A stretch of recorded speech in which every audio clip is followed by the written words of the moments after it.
everyone, so this will be the rulebook video I was talking about. So without further ado, let's just get into it. I know the lower video is like 30 some odd minutes.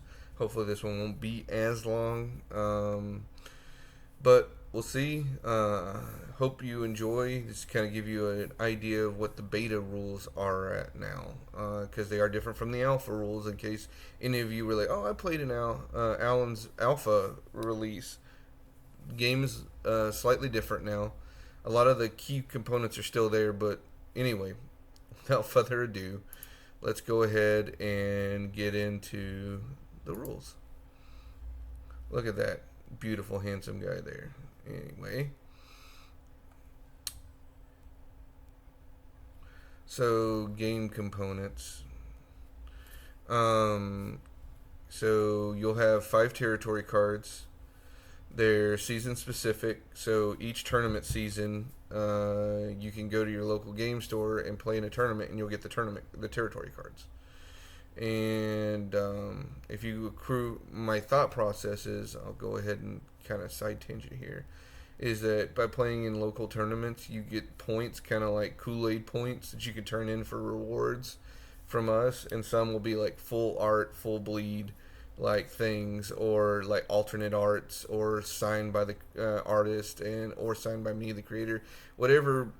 If this makes it to market, whatever those departments and those people tell me is a good idea, to put up. But I feel like that way you're creating a system that gives you engagement at the local store level by playing at the local store, not being like, oh, I only want to play in big tournaments, all these people are below me, kind of elitist mindset that can happen in card games, and I do not approve of or with. I want to kind of end route by being like, okay, but people that are playing casually, even if they don't go to a bigger tournament, are getting cool stuff just by engaging in their local community and helping grow the community instead of only waiting for a tournament that's worth their time. So anyway, you got 5 territory cards. Those will go in the middle to specify the 5 lanes, and that'll make sense later, I promise. A requisition deck, that's going to be a deck of a minimum of 40 cards. And it looks like something interjected itself here, so there we go. I don't know why that was in there. We'll just go ahead and fix it. It's easy enough.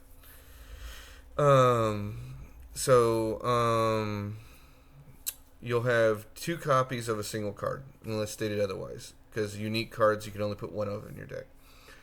Again, the tactics, minimum of 40 cards, 2 copies of a single card. So if you're running 2 copies of every card that you can, and you're trying to keep to the minimum for maximum efficiency, you're looking at 20 total cards picked for each deck. The requisition deck is going to be a deck where your guys are, your fortifications for the lanes, kind of like an enchant lane, and your events, which are like one-shot major, one-turn major, like things, like spells that occur to a lane. And then your tactics deck, that's going to be the actions, the things you play during battle, the equipment that you attach on your soldiers, things of that nature. So that way, by having 2 separate decks, the requisition deck and the tactics deck, you are able to guarantee that you're not having to worry about, I drew too many dudes and not enough actions, or I drew all actions and not any dudes. So you have 2 different decks for that. So at the end of the day, you'll have 80 card decks, which will put it in about the size of any kind of Magic or other card game deck box, sleeved up, double sleeved up, it doesn't matter. You will be able to fit in your standard boxes and whatnot, so no worries there, guys. You'll have your noble card. Think of it kind of like Commander. It's the closest comparison. It's a very bad comparison when you learn more about my game, but it's a guy that starts in play that you'll have, and that represents pretty much you're a king of sorts. You're a leader of sorts, ruling over your territory, and you're getting taxes every turn, and you're spending it on troops and equipment And you have your general that you've hired, which is your noble card, and he's leading the troops into battle. He's the commander that's trying to make sure your will be done. So that's what that kind of is. And then the noble engagement dial, which we'll get into a little bit later, but it's a dial with 5 numbers on it. And just one second.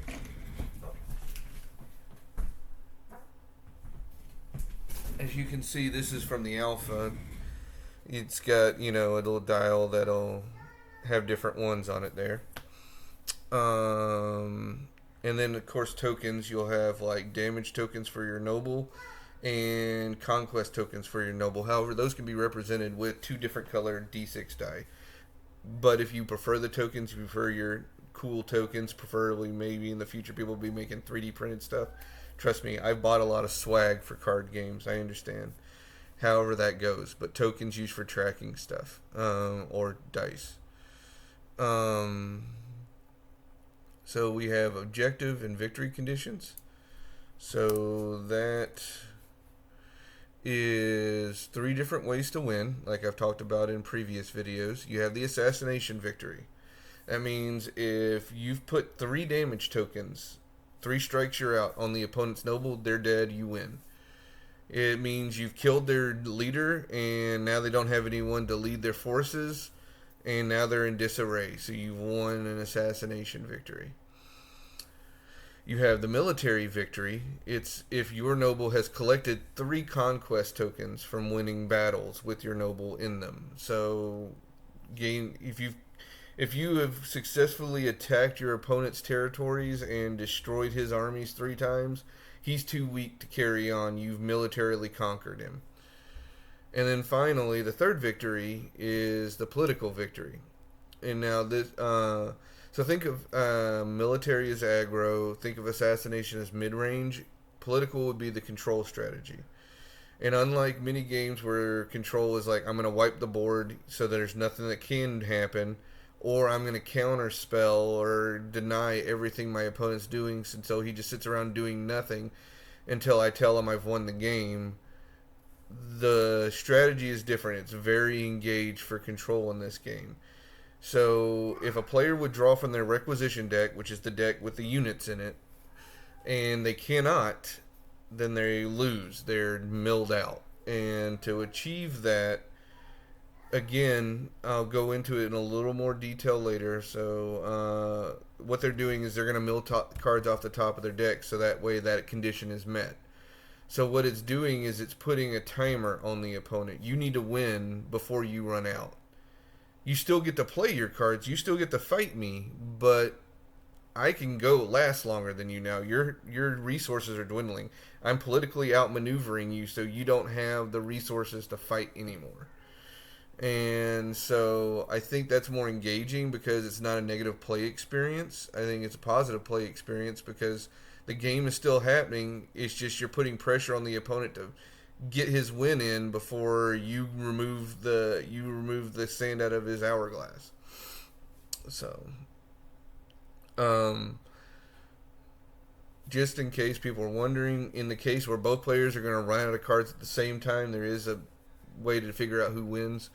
The player with the most requisition cards in their hand wins. So if we're both drawing our requisition hand up and I got 3 and you got 2, that means you drew out 1 card sooner than me, even though we were drawing 5 simultaneously. So I would win. And if that's tied, then the person with the most conquest tokens win. If we were both tied but you were out militarizing me, then you probably have a military advantage overall, so you get to win. If both of those are tied, then you'll enter a sudden death mode. So, but that's maybe 1% of the time. The probability of that is very low. So anyway, so you're going to lay out the 5 territory cards in a row in the center of the play area. You're going to shuffle both your decks, of course, offering your opponent the chance to cut. You're going to place your noble to the left of the territory cards, because that's where they'll remain until they're activated in a battle. You'll draw a hand of 10 tactics cards, and then pick which 5 you like, and then shuffle the other 5 into the deck. That way you're taking 10 cards and making what you think is a good starting hand of 5. You determine the first player. Both roll a d20. Whoever has the highest number becomes the first turn player and takes the first turn player token. And then you begin the match. You both shake hands and start the game. And I have a general layout here.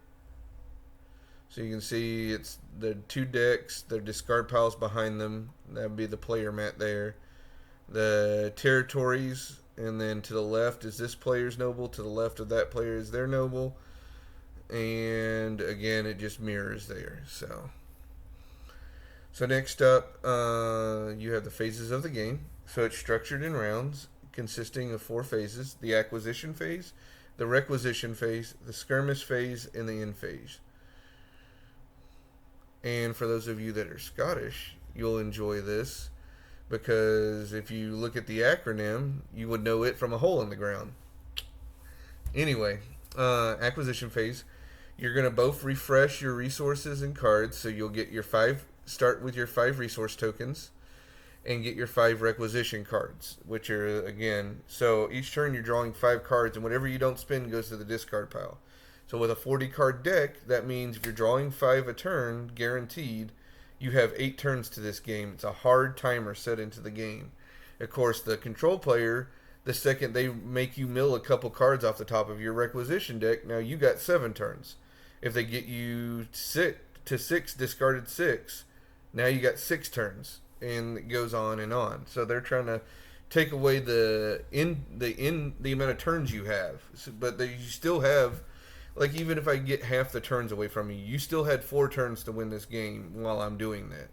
So, like, you see what I'm saying? Like, I'm still able to come at you and possibly win.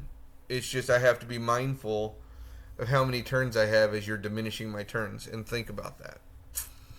So, you can choose at this time to discard any cards you want from your hand, your tactics hand, and then you draw up to 5. So if you still have more than 5, you don't get to draw any. If you have 5, don't get to draw any. But if you had 5 and you're like, man, these 3 cards are really terrible, I'll discard them and then get to draw 3 cards because I'm drawing back up to 5. So you discard any, and it's optional, you don't have to, cards you want from your hand, and then you draw up to 5. Then you enter the requisition phase. Like I said, you get 5 resource tokens. Most units are going to cost 1, 2, or 3. Most fortifications are going to cost 0 or 1, and most events are going to cost 0 or 1. And so you're going to take turns. The first turn player buys a unit and picks a lane to put it in, one of the 5 lanes. Then the second turn player does it, and it goes back and forth like that until you have 2 consecutive passes. So if I pass and then you play something, I can play something. But if I pass and then you pass, then we're out of the requisition phase. Next up is the skirmish phase. You're going to start with both players picking a number on secret that they want to send their noble to, which of the 5 lanes. Then they'll put it face down, and then once both players have put their dial face down, they'll both reveal them and move their nobles to those lanes. So it's kind of like a cat and mouse game. Where am I going to put my noble? Where are you going to put your noble? And those will help swing certain battles of the 5 lanes. Then you'll go from lane 1 to 5, and you'll do battles in each of those locations. The victor gains a reward, and if the noble is there and is a victor as well, you gain a spoils reward, the spoils of conquest. And then after those are all done, you enter the end phase. You end any ongoing effects. The first player token passes to the other player. Any unspent resource tokens are discarded, and then you begin the next round. So you only should have 5 gold every turn to spend, unless you've done otherwise by card actions or whatnot. You can't just be like, I'm going to save this 5 this turn and have 10 next turn and really go huge. It's not the case. So in a more detailed breakdown, no reason to go over acquisition. It's still pretty much the same. Let's see. So, battle resolution. You compare the force totals of all unbowed units. And this is important because a unit, and I'm just going to use this business card here. A unit will have a sin number or a soul power number. That's what plays the actions from your hand. Is you tap the unit and then play the action. If the cost of the action is equal to the cost of the soul number, like the action cost 3 and this character had 3 soul, then at the end of the action the character is destroyed. He spent his last breath doing this thing. However, let's say again that the action was 2 and this character is 3. He stays in play afterwards. It's fine. He didn't use up all his energy. So you play the action, but that's also a double-edged sword. You've played the action, but this unit is now exhausted or tapped. So at the end of a battle, after 2 consecutive passes occur, you tally up all the power totals of everyone that's untapped or ready, and if you have more of the total than your opponent, you're the winner. So yes, you need to. Guys will perform the actions themselves because it's not just like, oh, there's a random fireball happening in the middle of nowhere. I always kind of felt that was kind of like a suspension of disbelief. It kind of pulled me out of the game, like trying to follow the story or what's going on. It's like random spells are occurring and there's random dude bros here and none of it all makes sense. Characters are the people that you've hired. The people that are your soldiers are the ones doing these battle actions, the ones casting these spells and using their time to do that. So so that's kind of a key component of the game and why it works the way it does in my mind. Is it feels right. When I say pincer attack, I don't just magically play it from the void and it happens. You exhaust 2 guys, and then they do the pincer attack. It feels right. It feels like, oh, these guys are doing the thing. I'm following like this like story in my head of this great battle that's happening, and I feel it's more immersive and engaging. Anyway, that was a side tangent, so I'm sorry. You, like I said, will compare force totals. The winner gets to either choose one of the following rewards. You can draw 2 tactics cards because you might have been playing cards from your hand. You got 5 battles for this hand to last through. So drawing 2 tactics cards can help you kind of replenish your resources that you spent to win that battle. You can gain 1 resource token, so that might help you buy like equipment or things from your hand because there's no other way to do it. Mind you, it goes away at the end of the turn, so you can't like build up for future turns that way. And then you could discard 1 card from a chosen requisition deck. So a control player might not be trying to win every battle, but they might be trying to win a couple battles that they think that they can to kind of cut you with death by 1,000 slices from your hand. If a noble's in the battle and they win, you get to choose a spoils reward. And each reward is kind of geared towards one of the playstyles with a 4th reward offered for everyone, kind of universally good action. Recruitment, play a unit from the discard pile.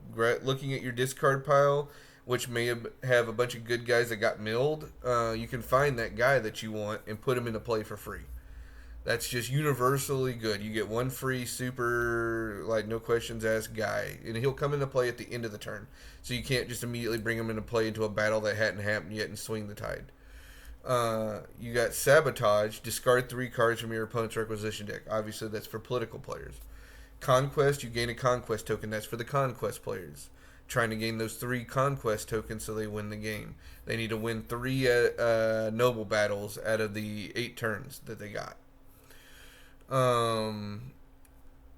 Scouting, you can declare a number, and then the opponent cannot use that number on their dial next turn. So if I say 3, you can only pick 1, 2, 4, or 5 for the lane for your noble to go.